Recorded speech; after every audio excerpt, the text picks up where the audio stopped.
തുടങ്ങാം. 3 പ്രാവശ്യം ഓംകാരം ചൊല്ലി ശാന്തി മന്ത്രത്തോടുകൂടി ആരംഭിക്കാം.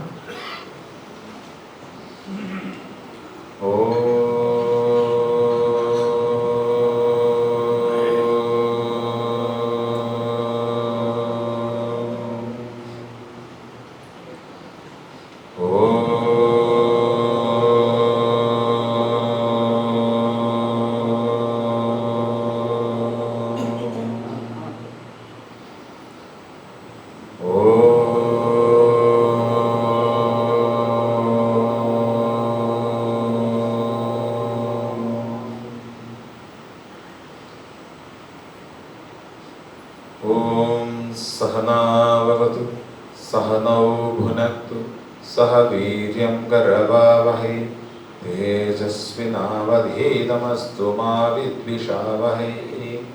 ओम शांति शांति शांति. हरिः ओम. श्री गुरुभ्यो नमः. हरिः ओम.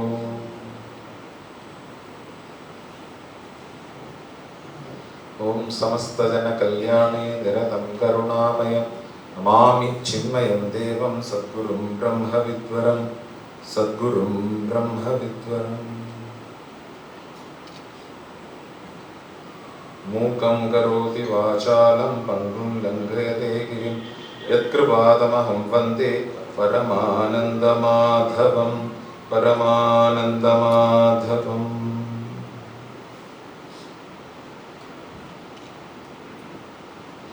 ओम पार्थाय प्रतिबोधितां भगवता नारायणेन स्वयं व्यासेन ग्रथितां पुराणं विना मध्ये महाभारतम् अद्वैतामृतवर्षिणीं भगवतीम् अष्टादशाध्यायिनीम् अम्ब त्वामनुसन्दधामि भगवद्गीते भवद्वेषिणीम्.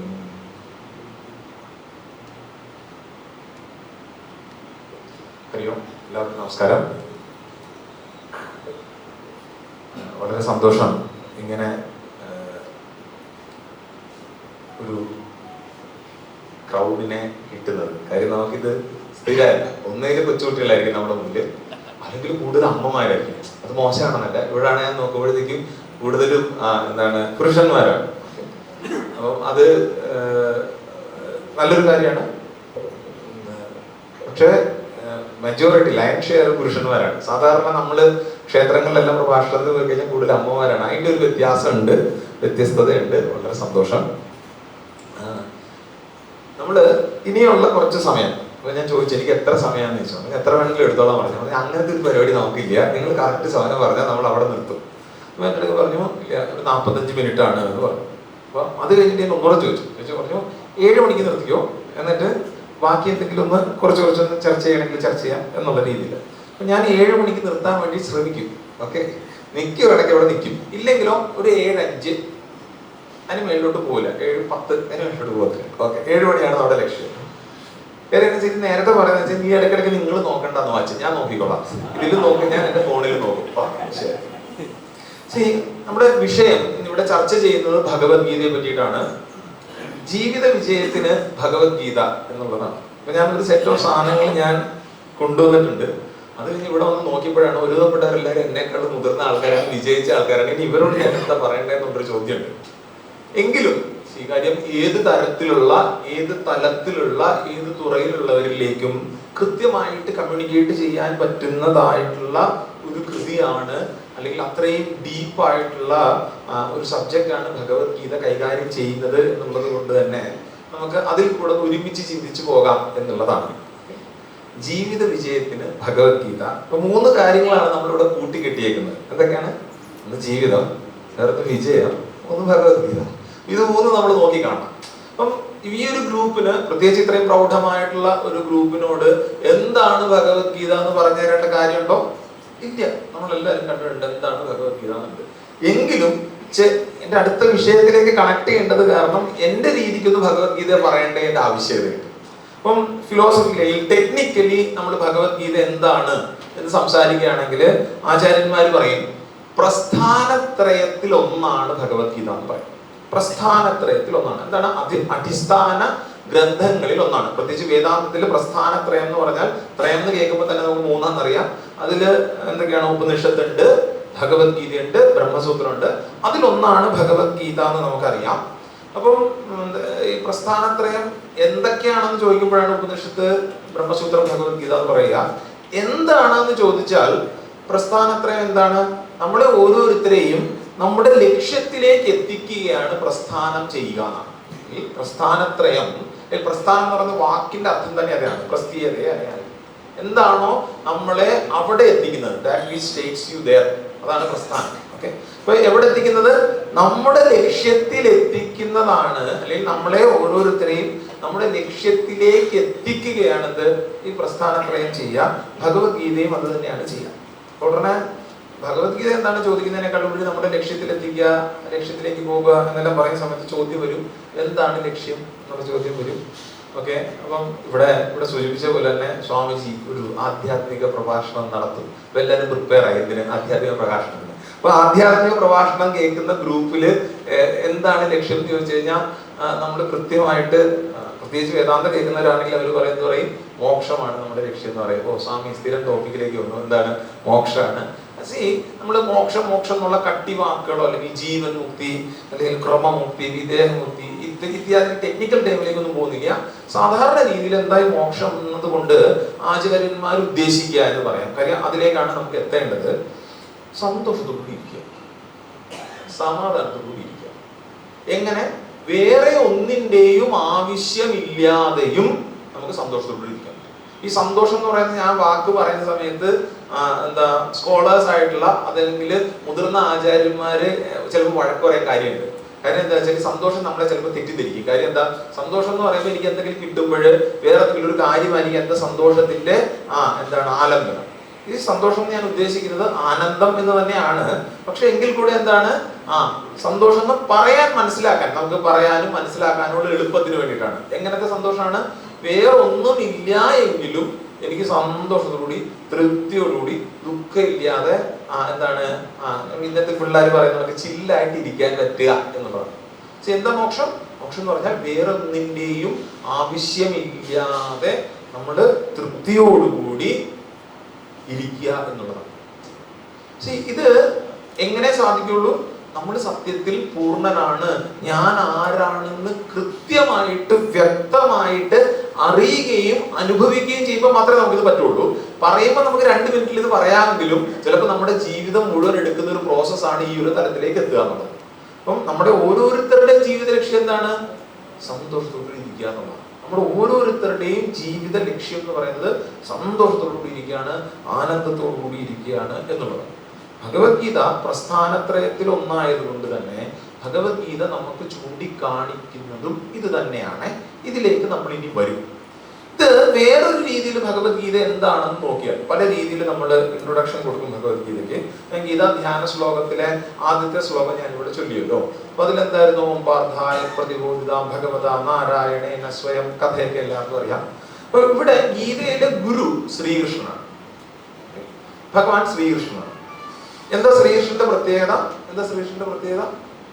പൂർണ്ണാവതാരാണ്, 8ാമത്തെ 9ാമത്തെ അവതാരാണ്, ഇതൊക്കെ നമ്മൾ പറയും. പക്ഷെ ഞാൻ ശ്രീകൃഷ്ണനെ കാണുന്നത് വേറൊരു രീതിയിലാണ്. എന്താന്ന് വെച്ചാല് എല്ലായ്പ്പോഴും ഒരേപോലെ നിൽക്കാൻ പറ്റുന്നവരാണ് ശ്രീകൃഷ്ണൻ. ഏത് രീതിയിൽ നമുക്ക് അങ്ങനെ പറ്റുമെന്ന് എനിക്കറിയില്ല. എന്താ കാര്യം? അതായത് ശ്രീകൃഷ്ണന് ഇപ്പൊ ഫിസിക്കലി എടുക്കുകയാണെന്ന് നോക്കാം. അദ്ദേഹം ഏറ്റവും ഈ പറഞ്ഞ കണക്ക് മോശം സ്ഥിതിയിലും ജീവിച്ച ഒരാളാണ്. അത് ഗോകുലത്തില് കാര്യത്തൊഴുത്തില് ചാണകത്തിന്റെ മണത്തോടുകൂടി ചാണകത്തിന്റെ ഇടയിലായിരിക്കും പുള്ളി കഴിഞ്ഞിരിക്കുക. സീരിയലിൽ കാണിക്കുമ്പോഴാണ് മറ്റേ പട്ട് ചേലയൊക്കെ, മനസ്സിലായില്ലേ? അല്ലെങ്കിൽ ചാണകത്തിന്റെ ഇടയിൽ ഗോപാലനാണ്. അവിടെ ജീവിക്കുമ്പോഴും അദ്ദേഹത്തിന് പ്രശ്നമില്ല. ഏറ്റവും ലക്ഷറിയസ് ആയിട്ട് ഒരു രാജകൊട്ടാരത്തിൽ ജീവിക്കാനും അദ്ദേഹത്തിന് പ്രശ്നമില്ല, ഒരേപോലെ നിൽക്കാം. ഇനി അത് മാത്രമല്ല, ഇപ്പൊ ഇമോഷണൽ സ്റ്റാറ്റസ് നോക്കുകയാണെങ്കിലോ, നാട്ടുകാർ മുഴുവൻ കൊണ്ടുപിടിച്ച് കള്ളാന്ന് വിളിച്ച ഒരാളാണ്. അത് വെറുതെ കള്ളാന്ന് ക്യൂട്ട്നെസ്സിന് വേണ്ടിയിട്ട് വിളിക്കുന്നതല്ല. ശമന്തകമണി കട്ടു എന്ന് പറഞ്ഞ് നാട്ടുകാർ മുഴുവൻ ആരോപിക്കുകയും ചെയ്യുന്ന സമയത്തും അവിടെയും ഇദ്ദേഹം ഇങ്ങനെ തന്നെ നിൽക്കും. അതേപോലെ തന്നെ രാജസൂയം നടക്കുന്ന സമയത്ത് അവിടെ ഏറ്റവും ശ്രേഷ്ഠൻ എന്നുള്ള രീതിയിൽ എല്ലാവരുടെയും ബഹുമാനത്തിന് അർഹനായിട്ട് നിൽക്കാനും പറ്റുന്ന ഒരാളാണ്. ആ ഒരു ഇത് നോക്കി, ഒരു റേഞ്ച് നോക്കിക്കേ. അതല്ല ഈ പറഞ്ഞ കണക്ക് കൊച്ചിലെ 3 ദിവസം പ്രായമുള്ളപ്പോ തൊട്ട് ഏറ്റവും ഭീകരരായിട്ടുള്ള അസുരന്മാരെയോ അല്ലെങ്കിൽ രാക്ഷസന്മാരെയൊക്കെ പതിച്ച് പതിച്ച് പതിച്ച് പതിച്ച് വന്ന ആള് ചിലപ്പോ തോറ്റു കൊടുക്കേണ്ട സമയത്ത് ജരാസന്ധനെ കണ്ടിട്ട് ഓടിയിട്ടുണ്ട്. മനസ്സിലായില്ലേ? അതായത് ലൈഫിന്റെ ഏത് തരത്തിലുള്ള, അത് ഫിസിക്കൽ ആയിക്കോട്ടെ, ഇമോഷണൽ ആയിക്കോട്ടെ, ഈവൻ ഇന്റലക്ച്വൽ ആയിക്കോട്ടെ, അതല്ല എന്താണ് ഈ പറഞ്ഞ പോലെ വിജയവും പരാജയവും ആയിക്കോട്ടെ, ആ അപ്സ് ആൻഡ് ഡൗൺസിനെ കൃത്യമായിട്ട് മനസ്സിലാക്കിയ ഒരാളാണ് ഇവിടെ ഭഗവത്ഗീതയിലെ ഗുരു. ഇനിയോ ശിഷ്യൻ ആരാണ്? അർജുനാണ്. അർജുനനെ കേട്ടേക്കുന്ന ഒരു ചീത്ത പേരെന്താണെന്നറിയോ? അർജുനൻ, നമ്മളെല്ലാവരും കാര്യം പറഞ്ഞ് കേട്ട് കേട്ടുള്ള ശീലമാണ് തളർന്നിരുന്ന അർജുനൻ, തേർത്തട്ടിൽ തളർന്നിരുന്ന അർജുനൻ, തേർത്തട്ടിൽ തളർന്നിരുന്ന അർജുനൻ. അതെ, അർജുനൻ തളർന്നിരുന്നു. പക്ഷെ അതിനു മുമ്പ് ഒരു അർജുനൻ ഉണ്ടായിരുന്നു. എന്തായിരുന്നു അർജുനൻ? ലോകം മുഴുവൻ ഉറ്റുനോക്കിയിരുന്ന ഒരു അർജുനൻ, ലോകത്തിലെ ഏറ്റവും പ്രൊഫിഷ്യന്റ് ആയിരുന്ന ഒരു അർജുനൻ, ലോകം 5000 വർഷങ്ങൾക്ക് ശേഷവും ഇപ്പോഴും വീണ്ടും വീണ്ടും ഓർക്കാൻ പറ്റുന്ന രീതിയിൽ അന്ന് ചെയ്തു വെച്ചിരുന്ന പല കാര്യങ്ങളും ചെയ്തു വെച്ചിരുന്ന ഒരു അർജുനൻ. അതായത് ബെസ്റ്റ് ഓഫ് ദി ബെസ്റ്റ് ആയിരുന്നു അന്നത്തെ കാലത്ത്. ഒന്ന് ആലോചിച്ച് നോക്കിയേ, രാജാക്കന്മാർക്ക് എല്ലാവർക്കും ഇങ്ങനെ കൊണ്ട് സ്വന്തം മക്കളെ കെട്ടിക്കണം എന്നായിരുന്നു അന്നത്തെ കാലത്ത്. അത് ഉത്തരയുടെ കാര്യമായിക്കോട്ടെ, ആരുടെ കാര്യമായിക്കോട്ടെ. ഓക്കെ, അങ്ങനെയുള്ള ഒരു അർജുനൻ ഒരു പ്രത്യേക സിറ്റുവേഷനിലേക്ക് വന്ന സമയത്ത്, ജീവിതത്തിലെ ഒരു സിറ്റുവേഷനെ നോക്കിക്കണ്ട സമയത്ത് പടക്ക് എന്ന് പറഞ്ഞ് വീഴും. ഏറ്റവും ബെസ്റ്റ് ആയിട്ടുള്ള ആള് വീണ സമയത്ത് ലോകത്തിന്റെ എല്ലാ തരത്തിലുള്ള അപ്സ് ആൻഡ് ഡൗൺസിനെ കണ്ട ഒരാള് പറഞ്ഞു കൊടുക്കുന്നതാണ് ഭഗവത്ഗീത. അതായത് ഏറ്റവും പ്രാക്ടിക്കൽ ടിപ്പായിരിക്കും എന്ന് പറയാൻ വേണ്ടിയിട്ടാണ് ഈ പറഞ്ഞു വെക്കുന്നത്. ഇനിയോ ഇതാരെ എഴുതിയത്? വേദവ്യാസനാണ് എഴുതിയത്. ചില്ലറക്കാരനല്ല വേദവ്യാസി. അദ്ദേഹത്തിനെ പറ്റി പറയാനാണെങ്കിൽ, നമ്മളിവിടെ പറഞ്ഞു തുടങ്ങാനാണെങ്കിൽ ഇന്നോ നാളെ മറ്റന്നാളോ ഒന്നും തീരില്ല. കാര്യം ഭാരതമായിട്ട് ഇവിടുന്ന് നിൽക്കുന്നുണ്ടെങ്കിൽ, അറിവിൽ രമിക്കുന്നവരായിട്ട് ഭാരതീയരെ ഇന്നും അറിയുന്നുണ്ടെങ്കിൽ, ഇവിടുത്തെ ജ്ഞാനശാഖയില് ഏറ്റവും കൂടുതൽ കോൺട്രിബ്യൂഷൻസ് നൽകിയ ഒരാൾ. അങ്ങനെ നമുക്ക് പറഞ്ഞു നിർത്താനൊന്നും പാടില്ല. ഇപ്പൊ ഞാൻ പ്രസ്ഥാനത്രയം പറഞ്ഞില്ലേ, ഒരു ഉപനിഷത്തുക്കളായിക്കോട്ടെ, ഭഗവത്ഗീത ആയിക്കോട്ടെ, ബ്രഹ്മസൂത്രം ആയിക്കോട്ടെ, ഇതിൽ 3 അദ്ദേഹത്തിന്റെ ഇടപെടലുണ്ട്. അപ്പൊ അത്രയും ഗംഭീരനായിട്ടുള്ള ഒരാൾ. ഏറ്റവും സിമ്പിൾ ആയിട്ട് നമ്മൾ കൊച്ചുകുട്ടികളിൽ ക്ലാസ് എടുക്കുന്ന സമയത്ത് ഞാൻ പറയും, ഞാൻ നിങ്ങൾക്ക് ഇങ്ങനത്തെ ഒരു ബുക്ക് തരാം, ഈ ബുക്കിലെ പേജ് നമ്പേഴ്സ് ഞാൻ വെട്ടിക്കളയും. ഇതിന്റെ അകത്ത് 200 പേജ് ഉണ്ട്. ഈ പേജ് നമ്പേഴ്സ് ഞാൻ വെട്ടിക്കളഞ്ഞിട്ട് ഈ പേജ് ഓരോന്നായിട്ട് തന്നിട്ട് ഞാൻ നിങ്ങളൊക്കെ പറയാണ്, 1ാമത്തെ പേജ് തൊട്ട് 200ാമത്തെ പേജ് വരെ നിങ്ങൾക്ക് അറേഞ്ച് ചെയ്യാൻ പറ്റുമോ എന്ന് ചോദിച്ചു കഴിഞ്ഞാൽ നമുക്ക് ഭഗവത്ഗീത പഠിച്ച ആൾക്കാർക്ക് ചിലപ്പോൾ പറ്റില്ല. ആ സമയത്താണ് വേദവ്യാസി എൻ്റെയർ വേദത്തിനെ കമ്പയർ ചെയ്തു, കാറ്റഗറൈസ് ചെയ്തു, എഡിറ്റ് ചെയ്തു. ഏത് തരത്തിലുള്ള മേധയായിരിക്കും, അറിവായിരിക്കും. അത് മാത്രമല്ല, അടുത്ത തലമുറയിലേക്ക് ഇതിനെ പകർത്താൻ വേണ്ടിയിട്ട് ഇദ്ദേഹം ചെയ്തു, അദ്ദേഹം അതിനെ ഒരു ഇൻസ്റ്റിറ്റ്യൂഷണലൈസ് ചെയ്തു. ഇന്ന ശിഷ്യന്മാരെ വെച്ച് പഠിപ്പിച്ചു. ഒരു വിഷണറി ലീഡർ ആയിരുന്നു. അങ്ങനെയുള്ള വേദവ്യാസിയാണ് ഭഗവത്ഗീത പറഞ്ഞു കൊടുത്തത്. അപ്പം ശ്രീകൃഷ്ണൻ ബെസ്റ്റ് ആയിരുന്നു, അർജുനൻ ബെസ്റ്റ് ആയിരുന്നു, ഇത് എഴുതിയ വേദവ്യാസി ബെസ്റ്റ് ആയിരുന്നു. പിന്നെ ഭഗവത്ഗീത എവിടെ ഉള്ളത്? മഹാഭാരതത്തിന്റെ മധ്യത്തിൽ. ലോകം കണ്ടതിൽ വെച്ച് ഏറ്റവും കൃത്യമായ, ഏറ്റവും ഗംഭീരമായിട്ടുള്ള, ഇതുവരെ വന്നതിൽ ഏറ്റവും മഹത്തരമായിട്ടുള്ള കൃതി എന്ന് പറയപ്പെടുന്ന ഭഗവത്ഗീത. പറയും വ്യാസോച്ഛിഷ്ടം ജഗത് സർവം. ഇപ്പോഴും നമ്മള് അടുത്തിടയ്ക്കും കുറച്ച് നാൾ 5-6 വർഷമായിട്ടാണ് ബാഹുബലിക്ക് ഇറങ്ങുമ്പോൾ, സിനിമയിൽ ഇറങ്ങുന്ന സമയത്ത് വീണ്ടും ആ മഹാഭാരതത്തിന്റെ ത്രെഡ് പിടിച്ചിട്ടാണ് എന്ത് ഇന്ത്യയിലെ ഏറ്റവും വലിയ പണം വാരി പടം പോലും ഇറങ്ങാണ്. അതായത് ഇന്നും ഏറ്റവും റെലവെന്റ് ആയിട്ട് നിൽക്കുന്നതായിട്ടുള്ള മഹാഭാരതത്തിന്റെ എസൻസ്, മധ്യഭാഗത്തുള്ള അല്ലെങ്കിൽ എസൻസ് ആയിട്ടുള്ള ഭഗവത്ഗീതയാണ് നമ്മൾ ചർച്ച ചെയ്യുന്നത്. സ്വാഭാവികമായിട്ടും അർജുനന്റെ ജീവിതത്തില് സന്തോഷത്തിനെ അല്ലെങ്കിൽ വിജയത്തിലേക്ക് നയിച്ചത്, നമ്മുടെ ഓരോരുത്തരുടെയും ജീവിതത്തിലെ വിജയത്തിലേക്ക് നയിക്കാൻ ഏറ്റവും കൃത്യമായിട്ടുള്ള ഒരു കൈപ്പുസ്തകമാണെന്ത്? ഭഗവത്ഗീത. കാര്യം എന്താണ്? ഏറ്റവും ബെസ്റ്റ് ആള്, ഏറ്റവും ബെസ്റ്റ് ആൾക്ക് പറഞ്ഞത്, ഏറ്റവും ബെസ്റ്റ് ആൾ എഴുതിയത്, ഏറ്റവും മികച്ച സ്ഥലത്ത് ഉണ്ടായിരിക്കുന്ന അല്ലെങ്കിൽ അവിടെ സ്ഥിതി ചെയ്യുന്ന ആ ഭഗവത്ഗീതയാണ് നമ്മളിവിടെ ചർച്ച ചെയ്യുക. ഓക്കെ, ഭഗവത്ഗീത എന്താണ്? ഏറ്റവും ബെസ്റ്റ് ആണ്. ആരെങ്കിലും നമ്മളോട് ചോദിക്കുക എന്താ ബെസ്റ്റ്, അല്ലെ എന്താണ് ഭഗവത്ഗീത? ദ ബെസ്റ്റ് എന്ന് പറയാവുന്നതാണ്. ഇനിയോ എന്താ ജീവിതം? ഇതൊക്കെ തന്നെയല്ലേ സ്വാമി ജീവിതം? ഏത് ജീവിതം? സീരീസ് ഓഫ് എക്സ്പീരിയൻസസ് ആണ്. അതായത് ഒരു സിറ്റുവേഷൻ നമ്മുടെ മുമ്പിലേക്ക് വരും, നമ്മുടെ രീതിക്ക് നമ്മൾ അതിനെ ഇടപെടും. നമ്മൾ ഇടപെടുന്ന സമയത്ത് അതിന് ചില ഫലങ്ങൾ ഉണ്ടാകും, ചില റിസൾട്ട് ഉണ്ടാകും. അത് അനുകൂലമാണെങ്കിൽ ആ ഫലം നമുക്ക് സുഖത്തിനെ നൽകും, പ്രതികൂലമാണെങ്കിൽ ആ ഫലം നമുക്ക് ദുഃഖത്തിനെ നൽകും. ഇതാണ് ബേസിക്കലി നമ്മുടെ ജീവിതം. ആചാര്യന്മാർ പറയുന്നതാണ് ജീവിതം സീരീസ് ഓഫ് എക്സ്പീരിയൻസ് ആണ്. അപ്പം ഇതിൽ ശ്രദ്ധിക്കേണ്ട കാര്യം ഇതാണ് ഏറ്റവും പ്രധാനപ്പെട്ട പോയിന്റ്. എന്താ ഇതിൽ ശ്രദ്ധിക്കേണ്ട കാര്യം, നമ്മുടെ മുമ്പിലേക്ക് വരുന്ന സിറ്റുവേഷൻസ് അല്ല ആക്ച്വലി ഈ സുഖ ദുഃഖങ്ങളെ നിർവചിക്കുക. മറിച്ച് നാം എങ്ങനെയാണ് അതിനെ നോക്കിക്കാണുന്നത് എന്നുള്ളതാണ് ആക്ച്വലി അത് നമുക്ക് സുഖമാണോ ദുഃഖമാണോ എന്ന് തീരുമാനിക്കും. ഇവിടെ AC ഉണ്ടോ? ഇല്ല. ഉണ്ടോ? ഇല്ല. ഇവിടെ AC ഉണ്ടെന്ന് വെക്കുക. സപ്പോസ് നല്ല കട്ടിക്ക് തണുപ്പിട്ട് വെച്ചിരിക്കാന്ന് വെച്ചോ. ഇതിലിരിക്കുന്ന ഇപ്പൊ AC എന്ന് പറയുന്ന ആ ഒരു സിറ്റുവേഷൻ, AC ഇടുക. നമ്മളിവിടെ കുറച്ച് മുമ്പ് ചിന്മയ ശങ്കരൻ പരിപാടി നടത്തുമ്പോൾ ഞങ്ങളൊന്ന് അനുഭവിച്ച കാര്യം, ചില ആൾക്കാർക്ക് AC വേണ്ട, ചില ആൾക്കാർക്ക് AC മതി, അങ്ങനെയാണ്. അപ്പൊ ഇവിടെ AC വരുന്നു, കൺട്രോൾ ചെയ്യാനുള്ള ഒരു ഓപ്ഷൻ ഇല്ല എങ്കിൽ ചില ആൾക്കാർ പറയും കുറയ്ക്കാൻ പാടില്ല എന്ന് പറയും. AC എന്ന് പറയുന്ന ആ ഒരു സിറ്റുവേഷൻ, ആ ACയുടെ തണുപ്പിന്റെ ആ സിറ്റുവേഷൻ ചില ആൾക്കാർക്ക് അത് ഭയങ്കര ബുദ്ധിമുട്ടാണ്, ചില ആൾക്കാർക്ക് അത് വേണം. അപ്പൊ അവിടെ AC അതിനെന്തെങ്കിലും ചെയ്തിട്ടുണ്ടോ? ഇല്ല. ഈ ഒരു സിറ്റുവേഷൻ നമ്മുടെ മുമ്പിലേക്ക് വരുന്ന സമയത്ത് നമ്മൾ എങ്ങനെ അതിനെ നോക്കിക്കാണുന്നു, അതിനോട് നമ്മൾ എങ്ങനെ ഇടപെടുന്നു എന്നുള്ളതാണ് സുഖദുഃഖങ്ങളെ എന്താണ് നിർവചിക്കുക എന്നുള്ളത് മനസ്സിലാക്കുക. അതിനനുസരിച്ചിട്ടാണ് നമ്മുടെ ജീവിതം എന്ത് സുഖമാണോ ദുഃഖമാണോ എന്നത് തീരുമാനിക്കപ്പെടുക. സത്യം. ഓക്കെ. തണുപ്പ് കാലത്ത് നമുക്ക് ചൂടുവെള്ളം വേണം കുടിക്കാൻ, ചൂട് കാലത്ത് നമുക്ക് തണുപ്പ് വെള്ളം കുടിക്കാം. ഈ തണുപ്പ് ചൂടുവെള്ളം അതിങ്ങനെ മാറിക്കൊണ്ടേയിരിക്കുന്നതാണ്. നമ്മൾ എങ്ങനെ അതിനെ നോക്കി. അപ്പം ജീവിതം സുഖകരം വിജയകരമാകണമെങ്കിൽ നമ്മൾ പുറത്തുള്ള സാധനങ്ങളിലല്ല അഡ്ജസ്റ്റ് ചെയ്യേണ്ടത്. ബേസിക്കലി നമ്മളൊരു ഇന്നർ അഡ്ജസ്റ്റ്മെന്റ് ആണ് ചെയ്യേണ്ടതെന്ന് പറയാൻ വേണ്ടിയിട്ടാണ് എന്താണ് ജീവിതം എന്ന് ഞാൻ പറയാൻ ഉദ്ദേശിച്ചത്. ജീവിത വിജയത്തിന് ഭഗവത്ഗീത എന്നാണല്ലോ. അപ്പൊ ഭഗവത്ഗീത ബെസ്റ്റ് സാധനമാണ്. ഇതൊക്കെ പഠിച്ചാലും നമുക്ക് എന്താണ് ജീവിത വിജയത്തിന് ഏറ്റവും പ്രധാനപ്പെട്ട കാര്യം, ആ സുഖമായിക്കോട്ടെ വിജയമായിക്കോട്ടെ വരുന്നതിന് നമ്മൾ എന്താ ചെയ്യേണ്ടത്, പുറത്ത് എത്ര അഡ്ജസ്റ്റ് ചെയ്താലും അതല്ല ആക്ച്വലി തീരുമാനിക്കുക. പിന്നെയോ നമ്മുടെ ഇന്നർ അഡ്ജസ്റ്റ്മെന്റ് ആണ് ആ ജീവിത വിജയത്തിന് നമ്മളെ സഹായിക്കുക എന്നുള്ളത്. ഉടനെ ചോദ്യം വരും, എന്താ വിജയം? എന്താ വിജയം?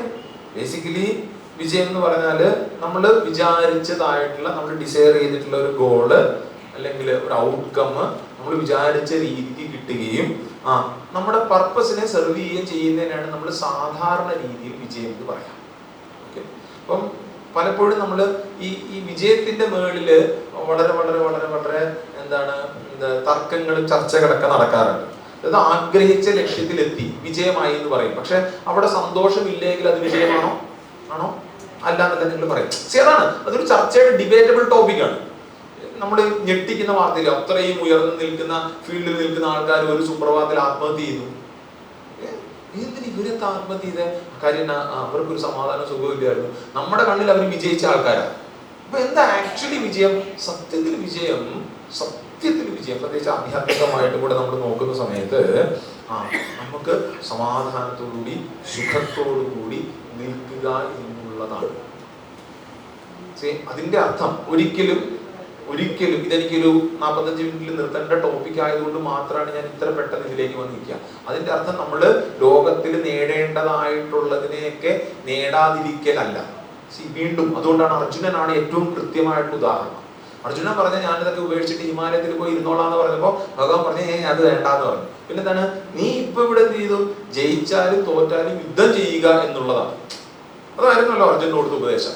എന്താണെങ്കിലും വിജയം എന്താണ് ആക്ച്വലി നമ്മൾ ഡിഫൈൻ ചെയ്യുകയാണെങ്കിൽ, വിജയം എന്ന് പറഞ്ഞാൽ സത്യത്തിൽ വിജയം എന്താണ്?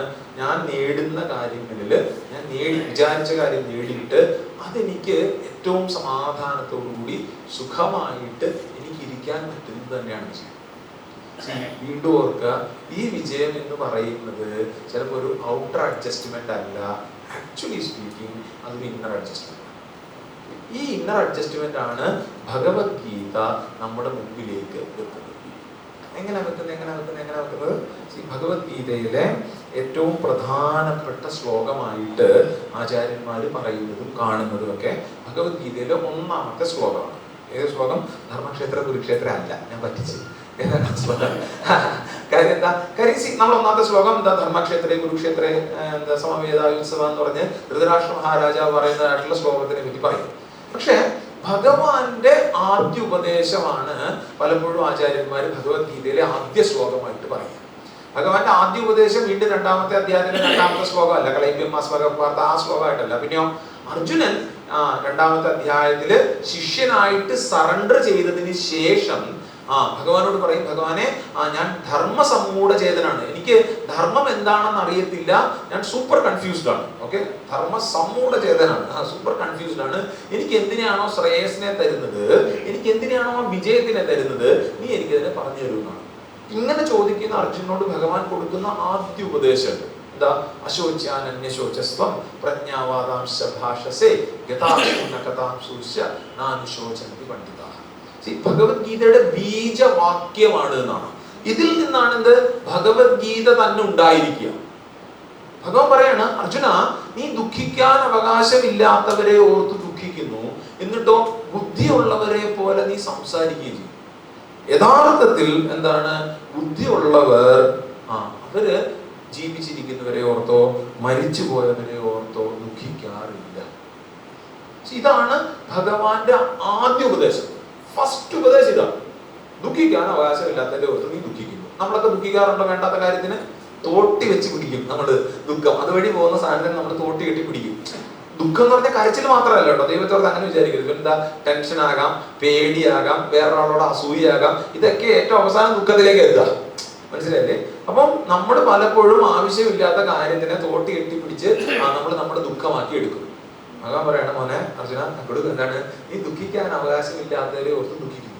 എന്നിട്ടോ നീ വളരെ ബുദ്ധിമാനെ പോലെ സംസാരിക്കുകയും ചെയ്യുന്നു. നമ്മളും അങ്ങനെയാണ്. എന്താ? നമ്മുടെ ദുഃഖങ്ങളെ പറ്റി ഞാൻ എന്തുകൊണ്ടാണെന്നറിയോ ഇങ്ങനെ കഷ്ടപ്പെടുന്നത് എന്ന് പറഞ്ഞ് നമ്മൾ ആ ദുഃഖത്തിന് ന്യായീകരണം കൊടുക്കും. ഭഗവത്ഗീതയിലെ ഫസ്റ്റ് സ്റ്റേറ്റ്മെന്റ് ആണ്, ബുദ്ധിമാന്മാരെ പോലെ നീ സംസാരിക്കുന്നു. സത്യത്തിൽ ബുദ്ധിമാന്മാരെ അങ്ങനെ സംസാരിക്കുക.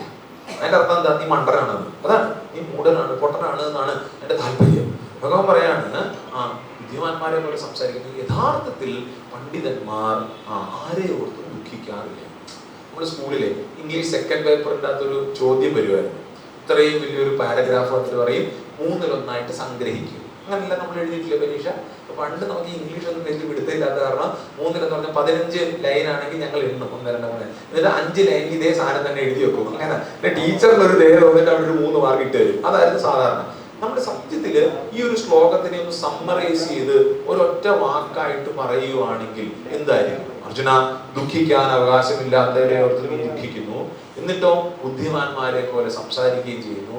യഥാർത്ഥത്തിൽ ബുദ്ധിമാന്മാർ ആരെ ഓർത്തും ദുഃഖിക്കുന്നില്ല എന്നുള്ളതിനെ സമ്മറൈസ് ചെയ്താൽ ഭഗവത്ഗീതയുടെ ഈ ഉപദേശം ഈ സന്ദേശം എന്ന് പറയുന്നത് ഒറ്റ വാക്കിൽ ചുരുക്കുകയാണെങ്കിൽ ദുഃഖിക്കരുത് എന്നാണ്.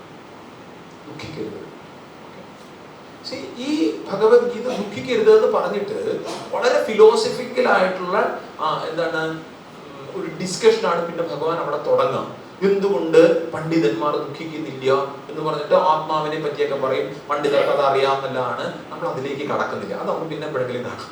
പക്ഷേ ഞങ്ങൾക്ക് ഈ വ്യക്തി ഫിലോസഫിക്കൽ ഒന്നും വേണ്ട. ജീവിതത്തിൽ എന്തുകൊണ്ട് ഞങ്ങൾ ദുഃഖിക്കരുത്? അതെന്താണ്? ദുഃഖിക്കരുതെന്ന് പറഞ്ഞാൽ സന്തോഷത്തോടുകൂടി ഇരിക്കണം, സുഖത്തോടുകൂടി ഇരിക്കണം. ഈ സുഖത്തോടുകൂടി ഇരിക്കുന്നതാണ് വിജയം. ഇതാണ് നമ്മുടെ പോയിന്റ്. അപ്പം ഞാൻ വിജയിക്കണം എന്നുണ്ടെങ്കിൽ, ഞാൻ ദുഃഖമില്ലാതിരിക്കണം എന്നുണ്ടെങ്കിൽ ഈ ജീവിതത്തിന് ഞാൻ എങ്ങനെ നേരിടണം? വളരെ കൃത്യമായിട്ട് 2ാമത്തെ അധ്യായത്തിൽ തന്നെ 14ാമത്തെ ശ്ലോകത്തില് ഭഗവാൻ പറയും, മാത്രാസ്പർശാസ്തു കൗന്ദേയ ശീതോഷ്ണ സുഖദുഃഖദാഃ ആഗമാപായിനോ അനിത്യാഃ താം തിതിക്ഷസ്വ ഭാരത. ഭഗവാൻ പറയാണ്, മോനെ അർജുന, ഈ സുഖ ദുഃഖങ്ങളില്ലേ നമ്മൾ നേരത്തെ കണ്ട ലൈഫ് എക്സ്പീരിയൻസ്, ജീവിതം എന്താണ്? സീരീസ് ഓഫ് എക്സ്പീരിയൻസ് ആണ്. അത് നല്ല കാര്യങ്ങൾ വരുമ്പോഴത്തേക്കും നമുക്ക് സുഖവും, ചീത്ത കാര്യങ്ങൾ വരുമ്പോഴെന്താണ്? ദുഃഖവുമാണ്. മാത്രാസ്പർശാസ്തു കൗന്ദേയ ശീത ഉഷ്ണ സുഖ ദുഃഖദാഃ. നമ്മുടെ ഇന്ദ്രിയങ്ങൾ ഇന്ദ്രിയ വിഷയങ്ങളിലേക്ക് തട്ടുന്ന സമയത്ത് അനുകൂലത്തിൽ സുഖവും പ്രതികൂലത്തിൽ ദുഃഖവും നാച്ചുറൽ ആണ്. ശീതോഷ്ണ സുഖ ദുഃഖദാഃ. ഓർക്കണം, എന്താ ഓർക്കേണ്ടത്? ഇത് ആഗമാപായിനഃ, ഇത് വന്നും പോയിയും ഇരിക്കുന്നതാണ്. എന്ത്? ഈ സുഖവും ദുഃഖവും ഇത് വന്നും പോയിയും ഇരിക്കുന്നതാണ്. അതായത് ഒരു കയറ്റം ഉണ്ടെങ്കിൽ എന്തുണ്ട്? ഇറക്കം ഉറപ്പാണ്. ഇറക്കം ഉണ്ടെങ്കിൽ എന്തുണ്ട്? കയറ്റം. ഇത് വന്നും പോയിരിക്കും. ഈ കാര്യത്തിൽ എന്താണ്? ടെൻഷൻ. ഒന്നും ഒരു അവസാനമല്ല. ഇതൊരു അവസാനമല്ല, ഒരു ഡെഡ് എൻഡ് അല്ല നമ്മുടെ ജീവിതം. ഞാൻ ഇപ്പൊ ഇവിടെ വീണാലെന്താ, നമ്മൾ എണീക്കുന്നു. അതുകൊണ്ട് ബൗൺസ് ബാക്ക്.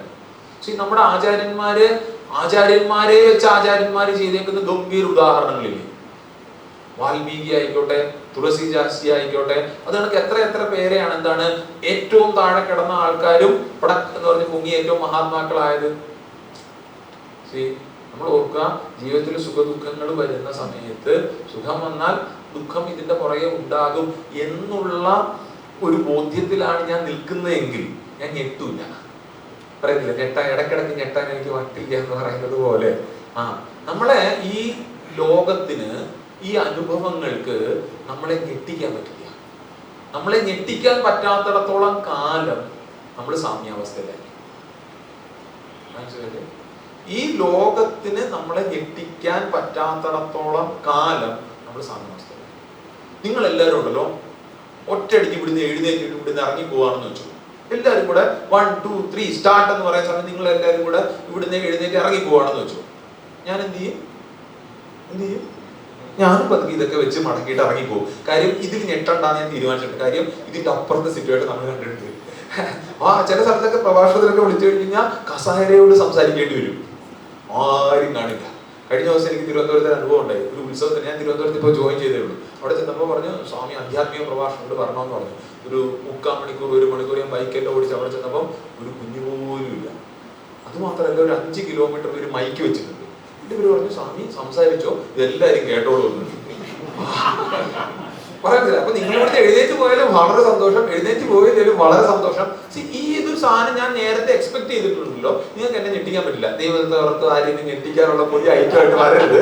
പക്ഷേ ആലോചിച്ച് നോക്കൂ, ഞാൻ എന്തിനേയും എക്സ്പെക്ട് ചെയ്തിട്ടാണ് ഇത് വന്നും പോയും ഇരിക്കുന്നതാണ് എന്നുള്ള ബോധ്യം ഉണ്ടെങ്കിൽ ജീവിതത്തിൽ നമ്മളെ ഞെട്ടിക്കാൻ പറ്റത്തില്ല. നമ്മൾ ജീവിതത്തിൽ വിജയിച്ചോണ്ടേയിരിക്കും.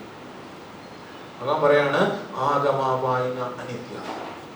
പിന്നെ ഇത് അനിത്യമാണ്, വളരെ ഗംഭീരമായിട്ടുള്ള ഒരു കഥയുണ്ട്. നിങ്ങളെ കേട്ടിട്ടുണ്ടായിരിക്കും. കാര്യം സത്സംഗങ്ങളെല്ലാം നടക്കുന്ന സ്ഥലങ്ങളാണ്, മാനേജ്മെന്റ് ക്ലാസ്സുകൾ നടക്കുന്ന സ്ഥലങ്ങളാണ്. അവരൊക്കെ ഇത് ചറപറ ഉപയോഗിക്കുന്ന കഥയാണ്. മറ്റേ കുതിരയുടെ കഥ അറിയാവോ?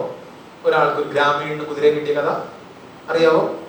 ഭാഗ്യം, കുറച്ചു പേര് അറിയത്തില്ല. സ്ഥലമാണ്. ചില ആൾക്കാർ ഇങ്ങനെ സ്റ്റാച്ചു പറഞ്ഞാണെങ്കിൽ ഇങ്ങനെ ഇരിപ്പുണ്ട്. ഓക്കെ, ശരി. കുതിര പെട്ടെന്ന് പറയാം. അതായത് ഒരു ഗ്രാമത്തില്, കാടിനോട് ചേർന്ന ഒരു ഗ്രാമത്തിൽ ഒരാളുടെ കയ്യില് ഒരു കുതിര ഉണ്ടായിരുന്നു. ഒരു ദിവസം തോറ്റി ആ കുതിര കൂടിൻ്റെ അകത്തൊന്നും അല്ലെങ്കിൽ ആ കയറ് പൊട്ടിച്ച് ഓടി കാട്ടിലേക്ക് പോയി. ഉടനെ അയാളുടെ കൂട്ടുകാരൊക്കെ കൂടെ വന്നിട്ട് പറഞ്ഞു, അയ്യോ കഷ്ടമായി പോയല്ലോ. കാര്യം എന്നാ, അങ്ങേക്ക് ആകെ കൂടെ ഉണ്ടായിരുന്ന ഒരു കുതിരയാണ്, അത് ഓടിപ്പോയില്ലേന്നോ. ഇദ്ദേഹം പറഞ്ഞു, എന്താ സംഭവിച്ചല്ല നല്ലതിന്, ഒരു കുഴപ്പമില്ല എന്ന് ഇദ്ദേഹം സമാധാനത്തോടുകൂടി ഇരുന്നതാണ്. 2-3 ദിവസം കഴിഞ്ഞപ്പോൾ എന്ത് ചെയ്തു, ഈ കുതിര കാട്ടിൽ പോയിട്ട് വേറൊരു കുതിരയുമായിട്ട് വന്നു. അപ്പൊ ഇങ്ങനെ ആണല്ലോ അപ്പൊ 2ാമത്തെ കുതിര. അവിടെ നാട്ടുകാരെല്ലാം കൂടെ വന്നു, ചേട്ടന്റെ ഒരു ഭാഗ്യം, എന്താണ് ഒരു കുതിരയെ കൂടെ കിട്ടിയില്ലേന്നു. അപ്പോഴും ഇങ്ങനെ പറഞ്ഞു, എന്താ സംഭവിച്ചതെല്ലാം നല്ലതിന്, ഇങ്ങനെ ഇരിക്കട്ടെ, എല്ലാം ഭഗവാന്റെ ഇച്ഛ എന്ന് പറഞ്ഞു എന്നാണ്. അപ്പൊ എന്ത് ചെയ്തു, പുതിയ കുതിര വന്നല്ലോ. അപ്പൊ ഈ കുതിരയെ ആരെങ്കിലും ഒന്ന് പരിശീലിക്കണം. ഉടനെ ഇദ്ദേഹത്തിന്റെ മോൻ എന്ത് ചെയ്തു, ആ പുതിയ കുതിരയുടെ മേളിൽ കയറി അതിനെ മെലിക്കാനുള്ള ശ്രമം നടത്തിയ സമയത്ത് കുതിര കുടങ്ങി കയറി എറിഞ്ഞു, കൈയും കാലും ഒടിഞ്ഞു പോയി. ഉടനെ നാട്ടുകാരെല്ലാം കൂടെ പിന്നെ വന്നിട്ട് പറഞ്ഞു, ചേട്ടാ കഷ്ടമായി പോയല്ലോ, മോന്റെ കൈയും കാലൊക്കെ ഒടിഞ്ഞില്ലേ, എന്ത് ചെയ്യും? ഇവിടെ പോകാൻ ഇദ്ദേഹം പറഞ്ഞെന്താ, എല്ലാം ഭഗവാന്റെ നിശ്ചയം നല്ലതല്ലേ എന്ന് പറഞ്ഞു. അപ്പോൾ ആൾക്കാർ ഇയാൾ എന്താണെങ്കിലും നോക്കുന്നുണ്ട്. കുറച്ച് കഴിഞ്ഞപ്പോഴാണ് ഇതൊരു രാജ്യം ഈ രാജ്യത്തിനെ ആക്രമിക്കുന്നതാണ്. ഇങ്ങനെ ആക്രമിക്കുന്ന സമയത്ത് നാട്ടുകാരെ എല്ലാവരും പിടിച്ച് രാജാവ് സൈന്യത്തിൽ ചേർക്കുക. ഈ മോന്റെ കൈയും കാലും ഒടിഞ്ഞിരിക്കുന്നത് കാരണം ഇവനെ ചേർത്തില്ല. അപ്പൊ ഈ നാട്ടിൽ ഇവൻ മാത്രമേ മിച്ച കിടക്കുള്ളൂ. കട്ടിലിൽ ഇങ്ങനെ കിടക്കുകയാണെങ്കിലും ജീവനോടുണ്ടോ അവിടെ, മനസ്സിലായില്ലേ? അവിടെ നാട്ടുകാരെല്ലാം കൂടെ പിന്നെ വന്നിട്ട്, ചേട്ടന്റെ ഒരു ഭാഗ്യം. ഇപ്പൊ ഇങ്ങനെ പറഞ്ഞു, എന്താ എല്ലാം ഭഗവാൻ. ഇങ്ങനെ നമുക്ക് വേണമെങ്കിൽ കഥ നീട്ടാം. ആകെ 7 മണി വരെ സമയമുള്ളത് കാരണം ഞാൻ കഥ നീട്ടുന്നില്ല. വേണമെങ്കിൽ ഇത് നമുക്ക് ആഡ് ചെയ്യാം. ഓക്കെ, ഇതിങ്ങനെ വന്നും പോയി ഇരിക്കും. ഈ ബോധ്യത്തിലാണ്, ഈ ഫിലോസഫിയിലാണ് ഞാൻ ലോകത്തിനെ നോക്കിക്കാണുന്നത് എങ്കിൽ നമ്മുടെ ജീവിതം വിജയിക്കും. മാത്രാസ്പർശാസ്തു കൗന്ദേയ ശീതോഷ്ണ സുഖദുഃഖദാഃ ആഗമാപായിനോ അനിത്യാഃ താം തിതിക്ഷസ്വ. നീ അതിനെ അനുഭവിക്കും. എന്താ തിതിക്ഷ? നീ പ്രതീകാരമില്ലാതെ അപ്രതീകാരപൂർവം ചിന്താ വിചാരമില്ല. എന്താണ് നീ എന്താണ് തിതിക്ഷയോടുകൂടി സഹനം സർവദുഃഖാനം. ശ്ലോകത്തിൽ ആദ്യം എനിക്ക് കിട്ടില്ല, അതാണ് സഹനം സർവദുഃഖാന അപ്രതീകാരപൂർവകം ചിന്ത വിലാപരഹിതം സാതിദീക്ഷം. അതാണ് സഹനം സർവദുഃഖാന, എല്ലാ ദുഃഖങ്ങളെ മാത്രമല്ല സുഖങ്ങളെയും. എന്താണ് സഹനം? സഹിക്കുക. എങ്ങനെ? സഹനം സർവദുഃഖാന അപ്രതീകാരപൂർവകം. ചില ആൾക്കാരുണ്ട് സഹിക്കും, എന്നിട്ട് ഇങ്ങനെ ഉള്ളിൽ നീറിയിരിക്കും. അങ്ങനല്ല, എന്റെ നേരെ ഇത് വന്നു, എനിക്ക് വേറെ എന്തെങ്കിലും ഓപ്ഷൻ ഉണ്ടോ? ഇല്ല. വളരെ കൃത്യമായിട്ട് അതിനെ സ്വീകരിക്കാം. പിന്നെയോ അടുത്തത് എന്താ ചെയ്യാൻ പറ്റുക എന്ന് ചിന്തിക്കുക. സഹനം സർവദുഃഖാന അപ്രതീകാരപൂർവം ചിന്ത വിലാപരഹിതം. അനാവശ്യമായിട്ട് അതിനെപ്പറ്റി ചിന്തിച്ചുകൊണ്ടിരിക്കാതെ, അതിനെ പറ്റി വിലപിക്കാതെ അതിനെ സഹിക്കും. ഈ തിരിക്ഷ നമ്മളെ മുന്നോട്ട്. ഇത് ആണ് ഭഗവത്ഗീത നമ്മുടെ മുമ്പിലേക്ക് ജീവിത വിജയത്തിൽ വെക്കുന്ന ഏറ്റവും പ്രധാനപ്പെട്ട കാര്യം. നമ്മളെല്ലാവരും ജീവിതത്തിൽ വിജയിച്ചിട്ടുണ്ടോ? ഇത്ര കാലം ജീവിച്ചില്ലേ? വിജയിച്ചത് കൊണ്ടാണ് നമ്മൾ ഓരോരുത്തരും ഇവിടെ വന്നത്. വളരെ രസകരമായിട്ട് ഒരു കാര്യം ഞാൻ കേട്ടിട്ടുണ്ട്. നമ്മളെല്ലാം ആദ്യം തന്നെ ഒന്ന് വിജയിച്ചത് കൊണ്ടാണ് നമ്മൾ ഈ കുട്ടിയായിട്ട് ജനിച്ചതെന്ന്. ആ കഥ അറിയാമോ? ആയിരങ്ങൾ ഓടിയ ഓട്ടത്തില് ഒന്നാമനായിട്ട് വന്നതുകൊണ്ടാണ് നമുക്ക് ഈ ജീവിതം തന്നെ കിട്ടിയതെന്നാണ്. പിന്നെ നമ്മൾ ഓരോ സമയം ഇന്നിവിടെ ഇപ്പൊ ഇങ്ങനെ ഇരിക്കുന്നുണ്ടെങ്കിൽ ഓരോ തവണയും നമ്മൾ ജീവിതത്തിൽ വിജയിച്ച് തന്നെയാണ് വന്നത്. ഓക്കെ, പിന്നെന്താണ്? ആ വിജയത്തിനെ നമുക്ക് കൃത്യമായിട്ട് റെക്കഗ്നൈസ് ചെയ്യാൻ പറ്റുന്നില്ല എന്നുള്ള ഒരു പ്രശ്നം മാത്രമേ ഉള്ളൂ. ഭഗവത്ഗീത കൃത്യമായിട്ട് പറയും, അല്ലെങ്കിൽ ആധ്യാത്മിക ശാസ്ത്രങ്ങളെല്ലാം പറയും. എന്താണ്? വിജയം നമ്മൾ നോക്കി കാണേണ്ടത്. അതെ, പുറത്തുള്ള ബെനിഫിറ്റ്സ് എന്തൊക്കെയാണ് തീർച്ചയായിട്ടും വേണം, ഞാൻ അങ്ങനെ ഇല്ല എന്ന് പറഞ്ഞിട്ടേ ഇല്ല. പക്ഷെ വിജയം സത്യത്തിൽ വിജയമാകുന്ന എന്താണ്? നമ്മുടെ ഉള്ളില് അഡ്ജസ്റ്റ് ചെയ്യുമ്പോൾ. ഒരിക്കൽ കൂടെ ഭഗവത്ഗീതയുടെ ആ ഒരു പ്രധാനപ്പെട്ട ശ്ലോകം പറഞ്ഞു നിർത്താം. എന്താ ശ്ലോകം? അശോച്യാനന്യശോചസ്ത്വം പ്രജ്ഞാവാദാംശ ഭാഷസേ ഗതാസൂന ഗതാസൂശ്ച നാനുശോചനം. അർജുന, എന്താണ് കാര്യമില്ല. ഇതിനെ വളരെ പ്രാക്ടിക്കലായിട്ട് ചിന്മയാനന്ദ സ്വാമിജി ഇംഗ്ലീഷിലേക്ക് തർജ്ജിമ ചെയ്തിട്ടുണ്ട്. തർജ്ജിമയല്ല, ആക്ച്വലി ഗുരുദേവൻ ഒരു കൊട്ടേഷൻ ആക്കിയതാണ്. ആക്ച്വലി ഇതാണ് എൻ്റെ ഒരു ഇൻസ്പിറേഷൻ. ഗുരുദേവൻ പറയും, ചിന്മയാനന്ദ സ്വാമി പറയും, to weep is folly and to smile is wisdom, keep smiling. എന്തുട്ടാ സംഭവം? ടു വീപ് ഈസ് ഫോളി എന്ന് പറഞ്ഞാൽ കരഞ്ഞോണ്ടിരിക്കുക എന്ന് പറയുന്നത് മണ്ടത്തരാണ്. And to smile is wisdom, പുഞ്ചിരിക്കുക എന്നുള്ളതാണ് വിവേകം. അതുകൊണ്ട് എന്ത് ചെയ്യണം? Keep smiling. എല്ലാവരും പുഞ്ചിരിച്ചെന്ന്. അതാണ് ആധ്യാത്മികത. ചിലപ്പോൾ കണ്ടിട്ടില്ലേ, ചില ആൾക്കാർ ഭയങ്കരമായിട്ട് വേദാന്തമൊക്കെ കേട്ട് കഴിയുമ്പോൾ, അല്ലെങ്കിൽ ആധ്യാത്മികരായി കഴിയുമ്പോൾ ഒരു ചിരിക്കാൻ മറന്നു പോകുന്ന. അപ്പൊ അവരെന്ത് ആധ്യാത്മികതയാണ് പഠിച്ചത് നമുക്കറിയില്ല. ഈ ലോകത്തിൽ നിന്ന് എന്ത് പ്രശ്നങ്ങൾ വന്നാലും ആ ലോകത്തിനെ നോക്കി പുഞ്ചിരിക്കാൻ നമുക്ക് പറ്റുമോ എന്നുള്ളതാണ് നമ്മുടെ വിജയത്തിന്റെ മാനദണ്ഡം. ഒരു വളരെ വൈറലായിട്ടുള്ള ഒരു മീമുണ്ട്. അതായത് ഫസ്റ്റ്, സെക്കൻഡ്, തേർഡ്, മറ്റേ വിക്ടറി സ്റ്റാൻഡില് ഒന്നാം ഇത് നിൽക്കുന്ന ഒരു കൊച്ചൻ ഇങ്ങനെ വെറുതെ നിൽപ്പുണ്ട്. മൂന്നാം സ്ഥാനം കിട്ടിയ ഒരു കുട്ടി അവന്റെ സർട്ടിഫിക്കറ്റ് വെച്ച് ഇങ്ങനെ വിജയത്തോടുകൂടി ആഹ്ലാദത്തോട് ഇരിക്കുന്ന ഒരു മീമുണ്ട്. പിന്നെ അത് ആരാ സത്യത്തിൽ വിജയിച്ചത്? മറ്റേ വിഷമിച്ചിരിക്കുക. കാര്യം എനിക്കൊന്നും അവന്റെ റെക്കോർഡ് ബ്രേക്ക് ചെയ്യാൻ പറ്റില്ല എന്ന് തോന്നുന്നു. എന്താണ്? ലോകത്തിൽ നിന്ന് പല പല പല പല കാര്യങ്ങൾ നമ്മുടെ മുമ്പിലേക്ക് വന്നു. അതിനെ ഓർത്ത് നമ്മൾ വീപ്പ് ചെയ്യണോ, അതോ എന്ത് തന്നെ നമ്മുടെ നേരെ വന്നാലും അതിനെ നോക്കി നമുക്ക് പുഞ്ചിരിക്കാൻ പറ്റുമോ എന്നുള്ളതാണ് ചോദ്യം. നമ്മൾ എപ്പോഴാണോ ലോകത്തിനെ നോക്കി പുഞ്ചിരിക്കുന്നത്, ലോകത്തിലെ പ്രശ്നങ്ങളില് നമ്മൾ ഡിസ്റ്റർബ്ഡ് ആകാതെ, അതിൽ ദുഃഖിക്കാതെ, കരയാതിരിക്കുന്നത്, അവിടെയാണ് വിജയം.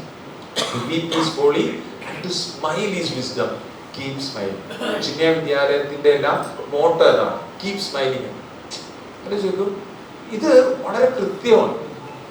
നമ്മളെല്ലാവരും ഭഗവത്ഗീത പഠിക്കുന്നുണ്ടെങ്കിൽ അതിന്റെ ആശയം ഉള്ളിലേക്ക് എടുക്കുന്നുണ്ടെങ്കിൽ ഒരു കാര്യം നമുക്ക് ചെയ്തു തുടങ്ങാൻ പറ്റുമോ എന്നുള്ളതാണ്. എന്ത്? ആരെങ്കിലും ഒരാളെ കാണുമ്പോൾ ആദ്യത്തെ പുഞ്ചിരി ഞാൻ കൊടുക്കുമെന്ന് തീരുമാനിക്കണം. അത് തന്നെ ഈ ലോകത്തിനെ മാറ്റും. നമ്മളിതൊക്കെ പഠിച്ചിട്ടേ എന്താ കാര്യം? ഇത് ലോകത്തിലേക്ക് കൊടുക്കണ്ടേ? ലോകത്തിലേക്ക് എങ്ങനെ കൊടുക്കാം? നമ്മള് പോക്കറ്റിൽ നിന്ന് എടുത്ത് കൊടുക്കാൻ ചിലപ്പോൾ പറ്റിയെന്ന് വരത്തില്ല. അല്ലെങ്കിൽ പറഞ്ഞാൽ നോക്കി 7 സെന്റ് ഇല്ല പക്ഷെ നമുക്ക് എല്ലാവർക്കും കൊടുക്കാൻ പറ്റുന്ന ഒരു കാര്യമുണ്ട്. എന്താണ്? നമുക്ക് എല്ലാവരും നോക്കി പുഞ്ചിരിക്കാം. ഈ പുഞ്ചിരിക്കുന്നത് ആധ്യാത്മികതയുടെ ഏറ്റവും വലിയ എന്താണ് ഒരു പ്രതിഫലനം കൂടെയാണ്. പക്ഷേ നമ്മൾ ഈ ലോകത്തിനെ നോക്കി നമ്മൾ പുഞ്ചിരിക്കുന്ന സമയത്ത് അവിടാണ് നമ്മുടെ വിജയം. To weep is folly and to smile is wisdom. Keep smiling. എല്ലാവർക്കും ഈ ലോകത്തിനെ നോക്കി കൃത്യമായി പുഞ്ചിരിക്കാൻ പറ്റട്ടെ. അതിന് ജഗദീശ്വരന്റെ ഗുരുപരമ്പരയുടെ പാർത്ഥസാരഥിയുടെ അനുഗ്രഹം ഉണ്ടാകട്ടെ എന്ന് പ്രാർത്ഥിക്കുന്നു. ഭഗവത്ഗീതയിലെ അതെങ്ങനെ വിജയത്തിലേക്ക് നയിക്കും? ലോകത്തിനെ നമ്മൾ പുഞ്ചിരിച്ചുകൊണ്ട് നേരിടാൻ ഈ രീതിയിൽ പറയും. ഫിലോസഫി ഇത്ര ഉള്ളതാണ്, ഇത് വന്നു പോയിരിക്കുന്നതാണ്, അതിനെ സഹിക്കൂ എന്നുള്ളതാണ് ആ ഫിലോസഫി. അത് നമ്മൾ നമ്മുടെ ഉള്ളിലേക്ക് എടുത്താൽ, അത് നമ്മൾ ജീവിച്ചാൽ നമുക്കെന്താണ് വിജയത്തോടുകൂടി ലോകത്തിനെ.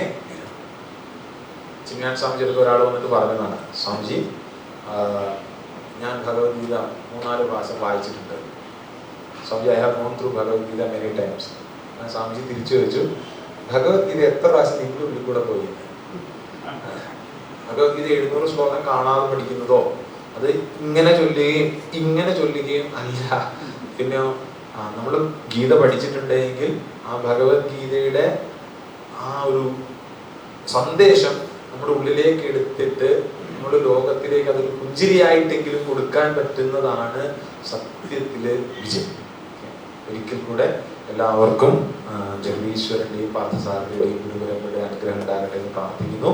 ചിന്യാമിഷൻ ഇങ്ങനെ ഒരു അവസരം നിങ്ങളെല്ലാവരും കാണാനും നിങ്ങളോട് ഇങ്ങനെ സംവദിക്കാനും ഒരു അവസരം നൽകിയതിന് പ്രത്യേകമായിട്ട് നന്ദിയും കൃതജ്ഞതയും ഇതിൻ്റെ ഭാരവാഹികൾക്ക് നമ്മൾ അറിയിക്കുന്നു. ഏറ്റവും വലിയ തമാശ എന്താണെന്ന് വെച്ചാൽ, ഞാനിവിടെ 8-9 മാസം ഉണ്ടായിരുന്നു. അന്ന് ഞാൻ വളരെ ശ്രമം നടത്തിയിട്ടുണ്ട് എങ്ങനെങ്കിലുമൊക്കെ ഭഗവത്ഗീതയുടെയൊക്കെ പ്രഭാഷണങ്ങൾ ഈ ചുറ്റുവട്ടത്തൊക്കെ നടത്താൻ വേണ്ടി. പല ആൾക്കാർക്ക് അറിയാമായിരിക്കും. അന്ന് എനിക്ക് ഇവിടെ വിചാരകേന്ദ്രമായിട്ട് ചേർന്നിട്ട് ഒരു പരിപാടി ചെയ്യാൻ പറ്റിയില്ല. പക്ഷെ നമ്മുടെ പ്രാരംഭം നോക്കിയേ. അതുകൊണ്ട് തന്നെ സ്വാമിജി വിളിച്ച സമയത്ത് എന്ത് പ്രശ്നം ഉണ്ടെങ്കിൽ നമ്മളിവിടെ വരും. ഞാൻ ഇന്ന് രാവിലെ ഇവിടെ ഒരു ക്യാമ്പുണ്ട്. കാര്യം ഇത് നേരത്തെ നമ്മൾ വിചാരിച്ചൊരു കാര്യം, എനിക്ക് വിചാരകേന്ദ്രമായിട്ട് ഇവിടെ ഒന്ന് വരണം എന്ന് വലിയൊരു ആഗ്രഹമായിരുന്നു. അന്ന് അത് നടന്നില്ല. അതുകൊണ്ട് എന്തൊക്കെയാണ്ടും ഇന്ന് വരുന്ന വിചാരിച്ച് രാവിലത്തെ ഒരു സെഷൻ കഴിഞ്ഞിട്ട് നമ്മൾ ട്രെയിനിൽ വന്ന് ഇവിടെ ഇറങ്ങി. ഇത് കഴിഞ്ഞ ഉടൻ തന്നെ ഞാൻ കറക്റ്റ് 7 മണിക്ക് നിർത്തുന്നതിന്റെ കാര്യം എന്താ വെച്ചാൽ വേറെ ഒന്നുമല്ല, എത്രയും പെട്ടെന്ന് ഇവിടെ ഇറങ്ങി എനിക്ക് അടുത്ത ബസ് തിരുവനന്തപുരത്തേക്ക് പിടിക്കാം എന്നുള്ളത്